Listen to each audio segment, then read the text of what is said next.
السلام علیکم۔ آج جمعرات ہے، اپریل کی 20 تاریخ۔ پاکستان میں سر شام کے 7، بھارت میں 7:30، اور یہاں ہماری اسٹوڈیوز کی گھڑیوں میں صبح کے 10 بج رہے ہیں۔ وائس آف امریکہ واشنگٹن کی اردو سروس سے میں ہوں خالد حمید، خبروں کے بلٹن کے ساتھ۔ Chief justice of Pakistan justice Umar Ata Bandial نے پورے ملک میں بیک وقت انتخابات کے معاملے پر سماعت کرتے ہوئے ریمارکس دیے ہیں کہ عدالت 14 مئی کو پنجاب میں انتخابات کرانے سے متعلق اپنا فیصلہ واپس نہیں لے گی۔ وائس آف امریکہ کے نمائندے عاصم علی رانا کے مطابق چیف جسٹس عمر عطا بندیال کی سربراہی میں جسٹس اعجاز الحسن اور جسٹس منیب اختر پر مشتمل 3 رکنی بینچ نے ایک ہی وقت میں انتخابات سے متعلق درخواست پر سماعت کی۔ یہ سماعت اب 27 اپریل تک ملتوی کر دی گئی ہے۔ جمعرات کو جاری سماعت کے لیے عدالت نے سیاسی جماعتوں کے سربراہان کو طلب کیا تھا۔ دوران سماعت چیف جسٹس نے ریمارکس دیے کہ کسی نے عدالتی فیصلے کو چیلنج نہیں کیا، عدالتی فیصلے کو نظر انداز نہیں کیا جا سکتا۔ انہوں نے کہا کہ عدالتی فیصلہ واپس لینا مذاق نہیں ہے، فیصلہ ہٹانے کا طریقہ کار ہے، وہ 30 دن بھی گزر چکے ہیں۔ شنگھائی تعاون تنظیم کے وزرائے خارجہ کا اجلاس 4 اور 5 مئی کو بھارت کے شہر گوا میں ہو رہا ہے۔ دفتر خارجہ کے ترجمان ممتاز زہرا بلوچ نے بتایا کہ بلاول بھٹو زرداری اجلاس میں پاکستانی وفد کی قیادت کریں گے۔ بھارت نے پاکستان کو اجلاس میں شرکت کی دعوت دی تھی، لیکن پاکستان کے دفتر خارجہ نے کہا تھا کہ مناسب وقت میں اس دعوت نامے کا جواب دیا جائے گا۔ دفتر خارجہ کے ترجمان نے بلاول بھٹو زرداری کے دورے سے متعلق مزید تفصیلات نہیں بتائیں۔ پاکستان کے زیر انتظام کشمیر کی اسمبلی کے سیکریٹری نے بدھ کو رات گئے اسمبلی کے ہنگامی اجلاس میں بتایا کہ چودھری انوار الحق کے مقابلے میں کسی نے کاغذات جمع نہیں کرائے، اس لیے وہ بلا مقابلہ وزیر اعظم منتخب ہو گئے ہیں۔ نئے وزیر اعظم چودھری انوار الحق اسمبلی کے اسپیکر تھے۔ نیا عہدہ سنبھالنے کے لیے وہ اسپیکر شپ کے عہدے سے استعفی دے دیں گے۔ پاکستان کے زیر انتظام کشمیر میں وزیر اعظم کے عہدے کے لیے گزشتہ کئی روز سے جوڑ توڑ جاری تھا۔ اس سے قبل پاکستانی کشمیر کے تحریک انصاف سے تعلق رکھنے والے وزیر اعظم سردار تنویر الیاس کو کشمیر کی ہائی کورٹ نے برطرف کر دیا تھا۔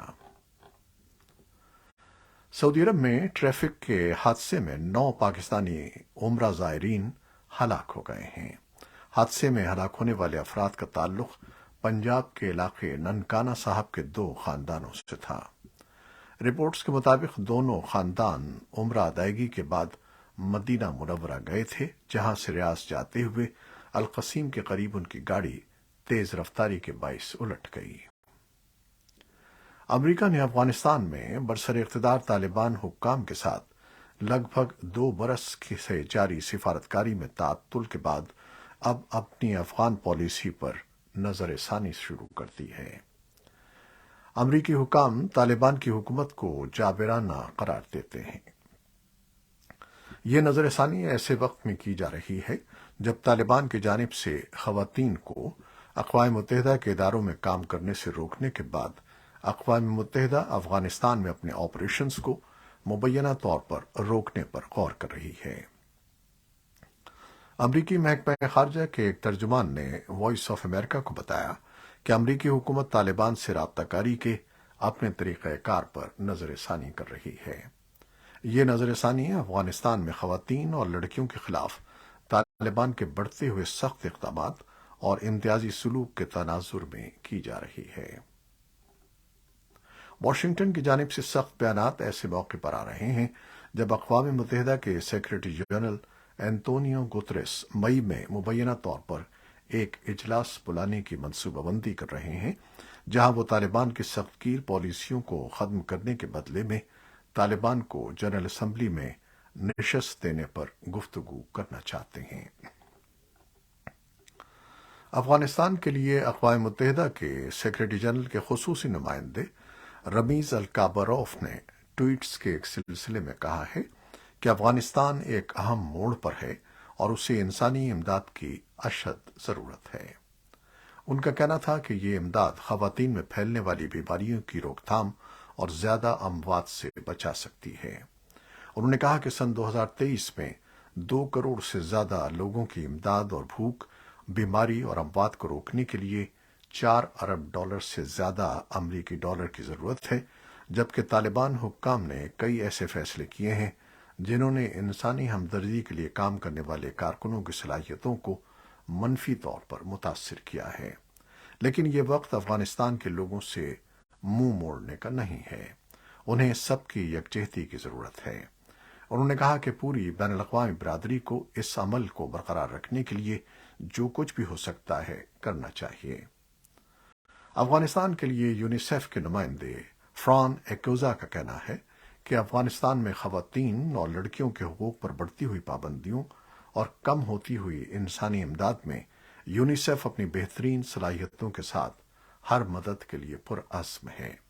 انہوں نے یونیسیف کے ٹویٹر پر پوسٹ کیے گئے ویڈیو پیغام میں کہا کہ افغانستان میں 28 ملین افراد میں سے 15 ملین بچوں کو انسانی ہمدردی اور تحفظ فراہم کرنے کی ضرورت ہے۔ بھارتی ریاست اتر پردیش کی پولیس نے مقتول گینگسٹر، سیاستدان اور سابق رکن پارلیمان عتیق احمد کی بیوہ شائستہ پروین کو موسٹ وانٹڈ قرار دے دیا ہے۔ وہ روپوش ہیں اور پولیس پریاگ راج اور پڑوسی اضلاع میں ان کو تلاش کر رہی ہے۔ اس نے کئی مقامات پر چھاپے مارے ہیں۔ تلاشی مہم میں ڈرون کا بھی استعمال کیا جا رہا ہے۔ پولیس نے ان کا سراغ بتانے والے کو 50,000 روپے کے انعام کا اعلان کر رکھا ہے۔ پولیس کا دعویٰ ہے کہ عتیق کے جیل میں رہنے کے دوران انہوں نے ان کے گروہ کو سنبھالنے میں اہم کردار ادا کیا۔ عتیق کو جہاں گاڈ فادر کہا جاتا تھا، وہیں شائستہ کو گاڈ مدر کہا جاتا تھا۔ ان کے خلاف 3 مقدمات درج ہیں، جن میں 2 فریب دہی کے ہیں اور 1 قتل کا مقدمہ ہے۔ یمن کے حوثی باغیوں کے زیر کنٹرول دارالحکومت صنعا میں مالی امداد کی تقسیم کے دوران بھگدڑ کے سبب 85 افراد ہلاک ہو گئے ہیں۔ رپورٹس کے مطابق بھگدڑ کا واقعہ اس وقت پیش آیا جب ایک اسکول میں سینکڑوں افراد مالی امداد لینے کے لیے جمع تھے۔ اسکول میں رمضان کے آخری ایام میں 2 تاجروں کی جانب سے خیرات تقسیم کی جا رہی تھی۔ خبر رساں ادارے ایسوسی ایٹڈ پریس کے مطابق اس دوران حوثی اہلکاروں نے ہجوم پر قابو پانے کی کوشش میں ہوائی فائرنگ کی تو ایک گولی بجلی کے تار سے جا لگی اور دھماکہ ہو گیا، جس کے باعث بھگدڑ مچ گئی۔ حوثیوں کے زیر کنٹرول وزارت داخلہ کے مطابق بھگدڑ مچنے کا واقعہ صنعا کے مرکز میں اولڈ سٹی میں پیش آیا۔ وزارت کے ترجمان عبدالخالق غریق نے کہا ہے کہ مقامی حکام کے ساتھ تعاون کے بغیر رقوم کی بے ترتیب تقسیم بھگدڑ کا باعث بنی ہے۔ سوڈانی افواج کے حریف دستوں کے درمیان جنگ بندی کی تازہ ترین کوششیں ناکام ہو گئی ہیں، کیونکہ دارالحکومت خرطوم میں گولیاں چل رہی ہیں۔ تشدد کو روکنے کے لیے عالمی دباؤ ناکام ہونے کے بعد جاپان اور ہالینڈ نے اپنے شہریوں کے ممکنہ انخلاء کے لیے متاثرہ ملک کے قریب ٹرانسپورٹ طیارے بھیجے ہیں۔ مصری فضائیہ کے تکنیکی ماہرین کو سوڈان کی ریپڈ سپورٹ فورسز کے جنگجوؤں نے دارالحکومت کے شمال میں واقع میرووی ہوائی اڈے پر حملہ کرنے کے بعد حراست میں لے لیا تھا۔ سوڈان کی فوج کے قریبی اتحادی مصر نے کہا کہ اہلکار وہاں تربیت اور مشترکہ مشقوں کے لیے موجود تھے۔ مصر کی فوج نے جمعرات کو ایک بیان میں کہا کہ اس کے تمام تکنیکی عملے کو فوجی ٹرانسپورٹ طیاروں میں سوڈان سے ان کے گھروں کو واپس پہنچا دیا گیا۔ سوڈانی فوج نے بھی انخلاء کی تصدیق کرتے ہوئے مصری اہلکاروں کی تعداد 177 بتائی ہے۔ یہ انخلاء اس وقت ہوا جب فوج اور RSF نے دارالحکومت کی گلیوں اور ملک کے دیگر حصوں میں 5 دن کی لڑائیوں کے بعد بدھ کی شام 24 گھنٹے کی جنگ بندی شروع کی۔ ایک دن پہلے اسی طرح کی جنگ بندی مہلک جھڑپوں کو روکنے میں ناکام رہی تھی، جس سے خطرہ ہے کہ ملک خانہ جنگی کی لپیٹ میں آ جائے گا۔ اقوام متحدہ کے ادارے برائے صحت نے کہا ہے کہ اب تک کم از کم 330 افراد ہلاک اور 3000 سے زائد زخمی ہو چکے ہیں، لیکن ممکنہ طور پر تعداد زیادہ ہے کیونکہ بہت سی لاشیں ابھی سڑکوں پر پڑی ہیں۔ نیٹو کے سیکرٹری جنرل یانس اسٹالٹنبرگ نے جمعرات کو یوکرین کا غیر اعلانیہ دورہ کیا۔ روس کے یوکرین پر حملے کے ایک سال بعد اس ملک کا ان کا یہ پہلا دورہ ہے۔ نیٹو کے سربراہ ہلاک ہونے والے فوجیوں کی یادگار پر گئے اور یوکرین کے دارالحکومت کیف میں نمائش میں رکھے گئے تباہ شدہ روسی فوجی ساز و سامان کا جائزہ لیا۔ اسٹالٹنبرگ نے نیٹو کے ارکان سے یوکرینی افواج کی مدد کے لیے ہتھیار فراہم کرنے کی حمایت کی ایک بار پھر اپیل کی۔ روس کے اس حملے کے جواب میں نیٹو کے حجم میں اضافہ دیکھا گیا ہے۔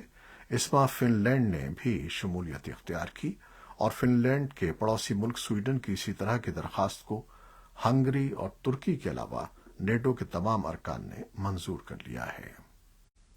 نیٹو کے ارکان ڈنمارک اور ہالینڈ نے جمعرات کو اعلان کیا کہ وہ یوکرین کے لیے 14 لیپرڈ 2 A4 ٹینک خریدنے اور ان کی تجدید کے لیے شراکت داری کر رہے ہیں۔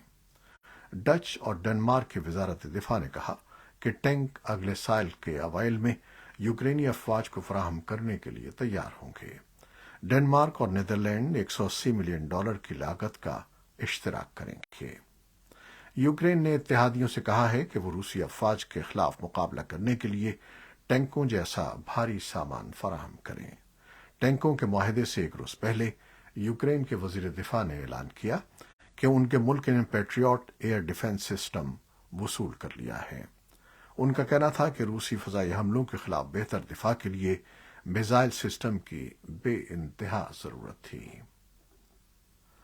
امریکہ کی مختلف ریاستوں میں تباہی پھیلانے کے بعد طوفان نے اب وسطی امریکہ کا رخ کر لیا ہے اور بدھ کو بوگولوں، تازہ ہواؤں، تیزتر ہواؤں اور ژالہ باری سے وسطی حصوں میں کم از کم 2 افراد ہلاک جبکہ کئی زخمی ہو گئے ہیں۔ گھروں کو نقصان پہنچا ہے اور ہزاروں افراد بجلی سے بھی محروم ہو گئے ہیں۔